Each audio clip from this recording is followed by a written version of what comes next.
think my status was so lowly that it wasn't even worth picking on me.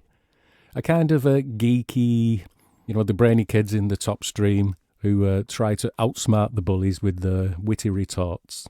Kazza, I suppose he was a bit sporty, quite funny. I remember one of his tricks was when you were doing Shakespeare, the teacher would ask you to read a section. They would pass around different people and say, okay, can you read the next section, please, Mercutio? If you happened to be sitting anywhere near Kazza, you would suddenly glance and he would have his penis out and he'd drawn eyes on it and he would be kind of waving it in your direction. And any waver in your voice, the teacher would hear it and know that there was some hijinks going on. But it was quite a shock that he was into Kraftwerk.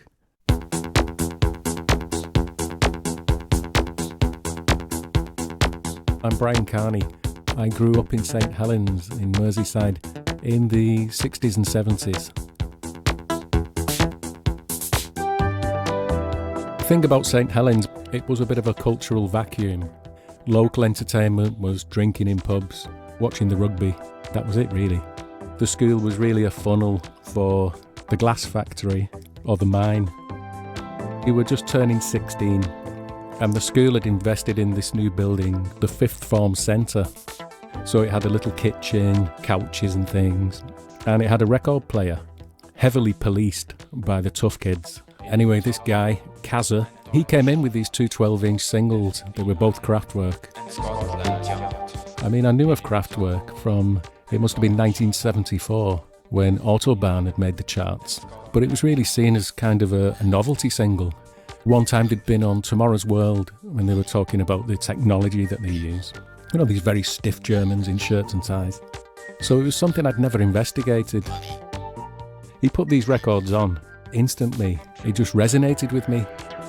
Me and my friend, a guy called Bun, he felt the same.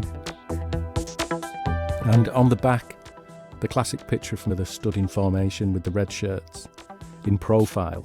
I remember this guy just pissing himself laughing because at the front was Florian Schneider, who has quite a prominent nose, and it had the names underneath but not in the right sequence.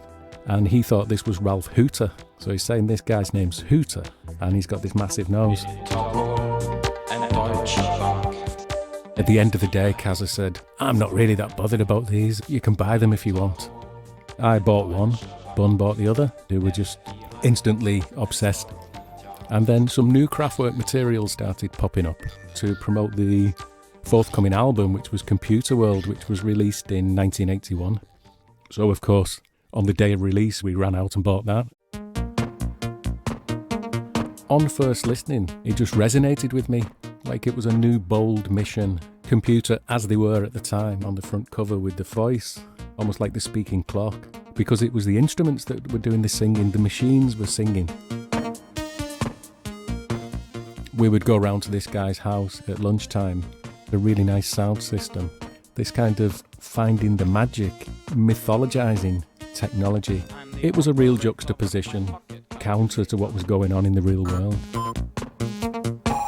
My father worked in the glass factory. He had these big chimneys pumping out this black smoke all night. Most people's fathers or uncles worked in the coal mine. So there was very little glamour and sheen, but we found it in this incredible German music.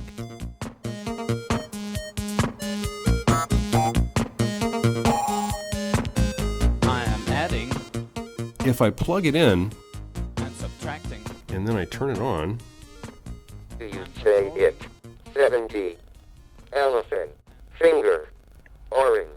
Stamp. Right, so And it will do that forever. it'll do that forever. When I was a kid, your outlets were basically, reading Philip K. Dick books and catching up on your Isaac Asimov. And this advent of affordable computers that you could load software into with the big floppy or off of a cassette tape was mind-boggling. I got a TRS-80, began learning how to write basic programs, and that was a shimmering moment. Never mind like the ability to dial into a BBS and communicate with other like-minded people. Just seeing those glowing phosphors on a screen that changed as you typed was magical enough.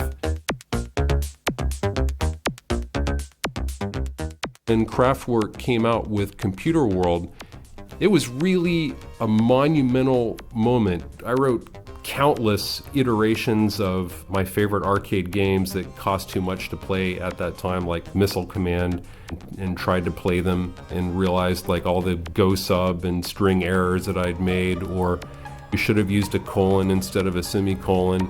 And you'd pull your hair out and you would do all this while listening to Kraftwerk. Felt like I was receiving transmissions from another planet directly to me. I program my own computer, beam myself into the future. Kraftwerk had this conceptual notion of being a musical man-machine, a marriage of people and machines. Computer World is the album where this notion that gadgets would invade our everyday life becomes most prominent. I program my own computer. My name is Uwe Schütte. I'm a lecturer in German at Aston University in Birmingham, and I have a special interest in German electronic band Kraftwerk. Best band ever! Kraftwerk originally are Ralf Hütter and Florian Schneider, both from West Germany. They met in 1968. They realized they wanted to be sort of a proper band with 4 band members, and that was Karl Bartos and Wolfgang Flür at the time. It's very crucial to understand that they were members of the so-called 1968 generation, first generation of Germans being born after the war.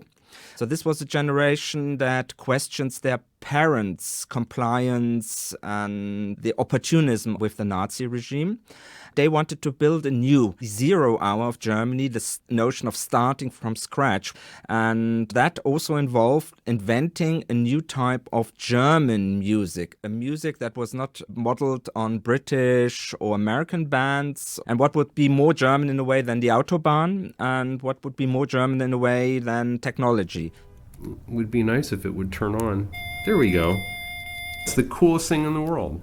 When Kraftwerk went on tour to support the album Computer World, they got together with the Casio Corporation and they had pocket calculators co-branded, these musical calculators, and you got with it a songbook. If you wanted to play the pocket calculator or Der Taschenrechner, press 4599 845 887 4599 and it would sound kind of like this. Still seems pretty cool somehow.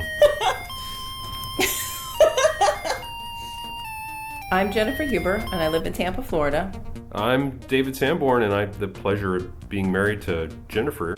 This over in the corner is our mannequin. He was an attendee of our wedding as well. We called him the Best mannequin. And he has a permanently flashing LED tie on and a Snazzy red LED watch.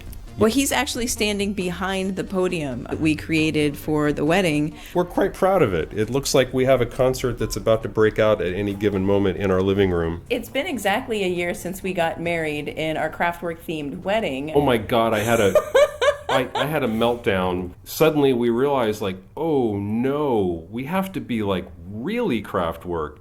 The funniest thing about the wedding is David wanted to make sure that I was really okay with dressing up as the man machine. But I'm like, well, you have to look at it this way. Most women, when they get married, they don't look like themselves anyways. The required dress, everybody should come in a red shirt and a black tie. I had a shirt custom made, long sleeve red shirt. It was pretty sexy for a man's shirt. Yeah. And I printed up the Computer World album cover so that people could stand behind it and frame their face in the monitor of the computer and take pictures of one another and whatnot. And it was really big. It's really yellow. And it was a big hit. And we had at least 25 pairs of the 3D glasses from the last show that we saw them play at. The best wedding photo of the group, everybody's standing around this long table and everybody has their 3D glasses on with their red shirts and black ties, and it just looked great. We had a friend of ours DJing. He came up with 2 original works of a Kraftwerk-inspired wedding march. And then he did us a solid and he spun records for the rest of the night. We didn't really do a lot of dancing upstairs. We did once that we reconvened downstairs. Awkward robot moves. Yeah, you Very dance really awkwardly awkwardly to Kraftwerk. Another lonely night, stare at the TV screen. I don't know what to do. I need a rendezvous. The most sensual song of Kraftwerk, the most heartwarming song they've ever made. Oh, he's gonna go out and meet someone. No, that's not what he's saying. He's saying, I wanna go on a data date. In a way, it is about love, but the other is not human. You know? How many data dates are we going on like every night? We're just on a date with our devices. It's saying like how ridiculous that sounds. It's self-effacing. It's saying that I do this too. Kraftwerk's albums are always ambivalent, always. It was like they had a crystal ball somewhere. Pocket calculator. It's almost a prediction of the mobile phone. Predicted computer dating. Computer world was just singing about the connectivity of these huge institutions like Deutsche Bank, Interpol.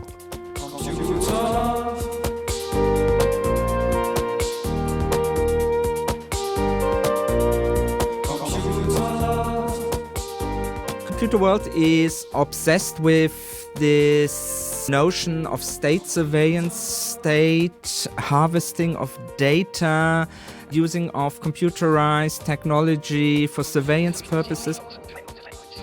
In 1977, the German left-wing terrorism, the Baader-Meinhof group, was a very prominent topic. There were attempts by the German Federal Crime Agency to apprehend these terrorists using computers, dragnet investigation as it was called, to identify the whereabouts. At the time, it was really believed this would not just be used to apprehend terrorists, but also to control and to check up on ordinary citizens. Germany at the time was divided into two countries, and the communist part had a Stasi, a secret police, which was intruding, investigating into the privacy of their citizens, and still the trauma of the Nazi era, where the Gestapo mounted a large-scale surveillance operation on the population to detect enemies. The apartment of Florian Schneider, the founding member of Kraftwerk, was raided. Neighbors were suspicious about what was going on there with young men coming and going. So there was a large-scale hysteria going on about the terrorists and their hiding places. We used to go to Germany when we went on tour, and most bands would be, up all night drinking or partying or whatever. We would go to bed because we would get up early, walk through the snow from our hotel in Hamburg and go to the Hamburg Hauptbahnhof and stand on the bridge over the platforms, just gazing at the modern trains, just thinking, it is the future. Look at these trains. These are so much more modern than the British ones. Literally, we were kind of like futuristic train spotters. We were there in our long macks and our ties and our short hair, soaking up what we thought was a much more futuristic world. I'm Andy McCluskey, lead singer, bass player, songwriter, and founder member of the band Orchestral Manoeuvres in the Dark. I went to see them. Well, my life was transformed. It was so different, so alien. That's when I thought, I want to do something like this. But how do I do it? I'm a kid, I'm 16. I've just saved up all my birthday money and bought a bass guitar. Well, that doesn't really fit into the Kraftwerk formula. Just about everything about Kraftwerk was the antithesis of Anglo-American rock and roll. I think for anybody who is interested in trying to find an alternative musically, it was a fascinating vision.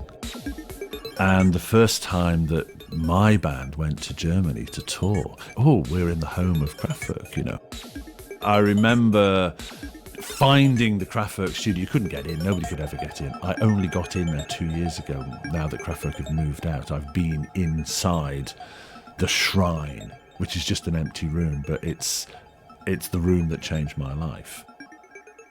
I can clearly remember the first time I met the guys. Malcolm and Martin from our band came backstage at the Zecker Club in Bochum in early 1982 and said, "Oh, you'll never guess who we've just seen in the bar." That ruined my night because I have never been so nervous on stage in my life, knowing they were in the audience. And then I could look up and see them in the balcony, sort of these four guys dressed in black with their arms folded. And it was as though God had come to see you. It was just terrifying. All I could think of all night was, I wonder what they think, I wonder what they think. They changed the world, not just my world, they changed the world. They are the most important band in modern music. Carl and Wolfgang and Ralph and Florian, the kind of John Paul, George and Ringo of electronic music. Everybody talked about the blues influencing rock and pop in the 60s. Yeah, it did. But Kraftwerk influenced all of the last 40 years. I had a serious crush on this girl at my high school. Her name is Deborah. I wrote her like a 16-page poem, love letter poem, gave it to her. And that summer when I graduated in 1981, I lived in the back house of my mother's front house. So I had my own little room in the back house. And somebody knocked on the door early in the morning. And I looked out the curtain and it was her. I'm like, oh my goodness, it's her. What is she doing here? So I heard her throwing a shirt, man, all kind of things was going through my mind. Like, why is she at this door? Oh my goodness. Did she read my letter and love it and answer the door? And she handed me this record and said, someone gave me this album at the park. A radio station gave me this album. It was Kraftwerk's Computer World album, but I don't have a record player of my own. Could you put this on tape for me? I appreciate it. So I was kind of like in awe, like, wow, she handed me this record. Like, I have this record. She's going to come back and pick up her tape. So I better make this tape right. Since I liked her, of course, I gave the record a chance. So whatever it was going to sound like, I was going to like it too, because she liked it. When I was playing it, I'm like, wow, this is a pretty good record. Then when I flipped it over to the B-side, I played the whole thing. I'm like, wow, this is a really good record. And so when she came back to get her tape, she said, I can have the album, because she had no use for it. And I was like, oh, thank you very much. And I put the album on again, like this is my album now. And I started playing it. From song to song, it sounded like a futuristic project. The sounds were not drums. They were like something from the future. The sense, the way they were rapping and chanting and singing, it was amazing to me. It hit me deep down in my heart. Like, this is the kind of music I want to make. Hello, baby. This is the Egyptian Lover from Los Angeles, California, West Coast pioneer. All right. I started doing my thing, selling mixtapes at my high school. So I would do pause button mixes on it, extend the song and do tricks with the tapes and add raps on top of that. I really put all my time into my music. Listen to the album over and over and over again. I kind of figured out a formula how I would make something like they would make. My family kind of like, you're wasting your time. Why don't you join the army? Why don't you do that, do this, do that? All my friends kind of just, you need to keep doing it because you're onto something. And my name got really, really popular in Los Angeles. I mean, my name was on the radio every week. I was the first DJ to bring an 808 drum machine and DJ with it at a party. It was 10,000 people at that party. And then I was in the first hip-hop documentary ever made, Me, The Glove, Ice-T. When I went to the reunion, it was a 10-year reunion. It was at a hotel by our airport in Los Angeles. And I saw her there, Deborah. I saw her across the room. I kind of looked at her like, wow, there she go. She put her hand up like saying, come here. And I walked over to her.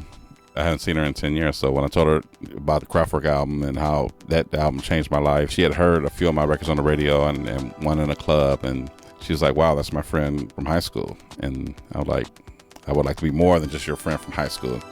And so we danced that night and I asked her out on a date. And we started dating and dating some more. And I ended up marrying her. I married her because I loved her and I had a crush on her, but also because she's responsible for me making the music that I make because of that Kraftwerk album. Ever since then, I had the album. I took it on the road with me. I DJ with it at all my parties. And the album cover is kind of beat up. And we actually took that album and I showed her, said, this is the album that you gave me. So we actually framed the album. We put it up in our home. We kind of look at it and laugh like this is what started it all.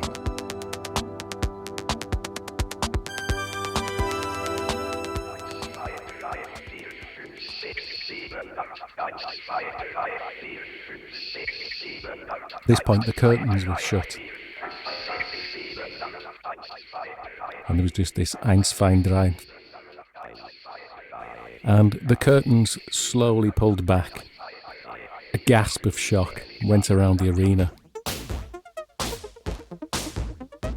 It was like a spaceship had landed on the stage from the future. It was a kind of V-shape with all these shiny consoles. There were 4 screens behind each band member, banks of synthesizers, and the 4 guys were stood in position, all in black. It's like scientists in a laboratory carrying out their duties.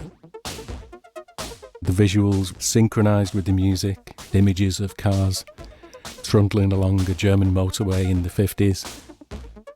It was so shiny. Sonic perfection. It was jaw-dropping. That Computer World album and gig, defining moment. Because I was at art college, not really sure what the next move would be, and so me and my eternal friend Bun decided to open a practice room, later recording studio, and we'd formed a band. I begged my parents to sign hire purchase agreement to buy a synthesizer. We decided to form one big band, Poisoned Electric Head, and then I started doing my own music, robotic feel. I shaved my head and painted it silver, and then wore a classic suit, black suit, white shirt, black tie.